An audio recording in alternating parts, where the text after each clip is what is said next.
Y para hablar de este tema, quiero saludar a Henry Rafael, analista político, magíster en Relaciones Internacionales y Asuntos Públicos. Ahí está en pantalla. Bienvenido al Canal de las Américas. Muy buenos días, Carlas, a todas las Américas. Es un gusto. Bienvenido a la mañana de NTN 24. Hay que ponerle la lupa a lo que fue esta renuncia del canciller de Pedro Castillo. ¿Cuál es la lectura que hace Henry Rafael? Es decir, ¿qué pasó? ¿Se está ajustando Pedro Castillo a lo que debería ser un gobierno democrático, manifestando de alguna manera respeto a las Fuerzas Armadas del Perú, o está pasando algo más?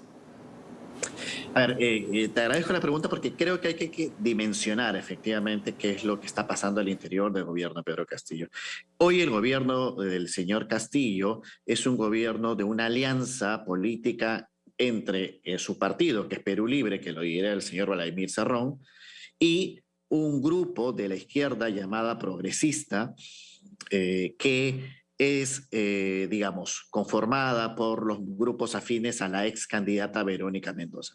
Es real que este grupo no es cohesionado, no mantiene los mismos principios, y tengo la sensación que Béjar, el canciller saliente, no era necesariamente una persona bien vista por el partido Perú Libre. De hecho, incluso Vladimir Cerrón, en una entrevista el mismo domingo, el secretario general de Perú Libre, quien se dice que es la persona que realmente toma las decisiones políticas en el Perú junto al presidente Castillo, dijo que a él le hubiera gustado ser canciller y señaló que no estaba de acuerdo con las opiniones de Béjar respecto a la Marina y a la CIA como creadores de Sendero Luminoso en el Perú, pero que sin embargo respetaba y consideraba que era un aporte importante en el gabinete. Lo que quiero decir es que no tengo la certeza de que esto sea un retroceso para Castillo en su estrategia respecto a lo que él quiere hacer en el Perú.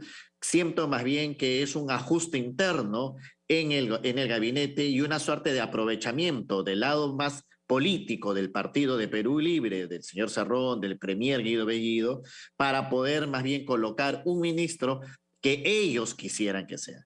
Tengo la sensación, y quizás me voy a adelantar a lo que vaya a suceder en las próximas horas, que el nuevo canciller va a mantener probablemente las mismas políticas que señala Béjar. Simplemente lo que va a hacer es cambiar el nombre de la persona, pero que esta vez sea alguien que responda directamente a el Partido Perú Libre. Eso quiere decir al premier Guido Bellido y al señor Vladimir Cerrón a la par. Henry, ¿cómo ve usted el hecho de que de los más recientes sondeos, el hecho, por ejemplo, el diario local El Comercio de Perú, pues refleja que el 45% de los peruanos desaprueba la función de Pedro Castillo, que no lleva ni 20 días en el poder?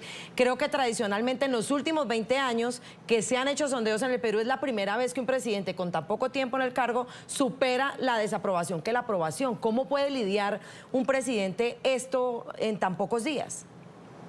Así es, Carla, esto no tiene precedentes y además no quiero dejar de mencionar que la salida del señor Béjar de Relaciones Exteriores es realmente un ejemplo de lo que debe suceder en las democracias, porque no se puede permitir que un canciller de la República tenga declaraciones antidemocráticas como la ha tenido el saliente señor Béjar. Volviendo a tu pregunta respecto a la popularidad del presidente Castillo, bueno, es que tenemos en el Perú un presidente que no declara a los medios de comunicación, que tiene más de 20 días en el gobierno sin hacer una sola conferencia de prensa, sin dar declaraciones a la prensa, con actividades que poco a poco no se conocen a la luz pública, con serios cuestionamientos de transparencia que la misma Defensoría del Pueblo Peruano, el órgano de control que se llama la Contraloría General, han puesto en evidencia, y que el Congreso de la República, además, a iniciativa de la congresista de la tercera presidenta, Patricia Chirinos, ha iniciado una comisión investigadora sobre los presuntos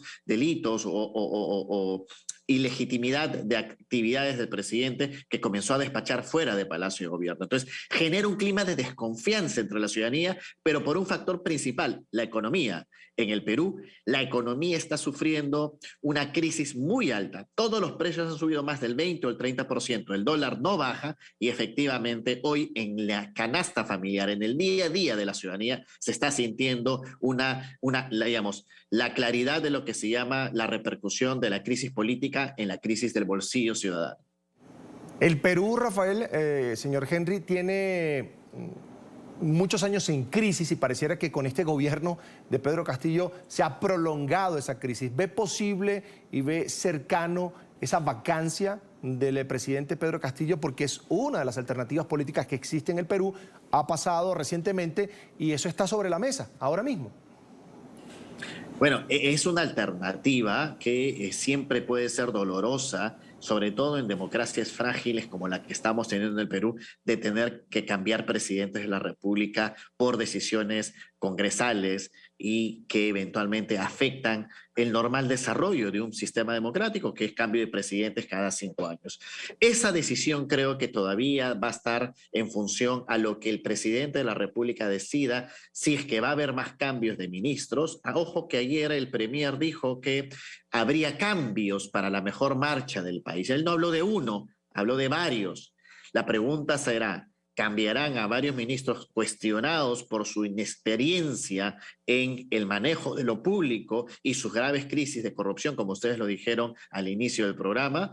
¿O mantendrá una línea que insista en la polarización entre el enfrentamiento entre el Ejecutivo y el Legislativo, y quizás esto termine en primera instancia, por lo pronto, generando que no se le dé la confianza, que no se le dé el voto de investidura al gabinete Bellido, y a partir de allí se abra esa puerta tan difícil, pero que ya la hemos cruzado los peruanos, de las vacancias presidenciales?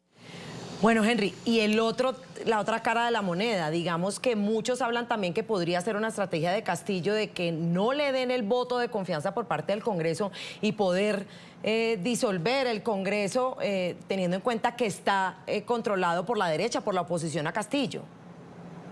Mire, yo le voy a decir que hay varios escenarios, Carla, hay varios escenarios. Desde esta estrategia para que no le vote de confianza y él pueda cerrar el Congreso en una segunda oportunidad, o que eventualmente esta también sea una oportunidad donde él cambie y ponga personas más técnicas que le permitan ganarse el voto de confianza del Congreso de la República. Pero también hay una parte que a mí me preocupa más, que es la búsqueda de un quiebre social mucho más fuerte, de una suerte de guerra civil. Digamos, el gobierno de Castillo tiene un apoyo, y nadie lo puede negar, muy fuerte en el interior del Perú. Lima y el interior del Perú están casi divorciados. Ciertamente las calles de Lima han sido tomadas por las fuerzas de la centro derecha y democráticas que están buscando la vacancia o que están peleando por la democracia contra el señor Castillo.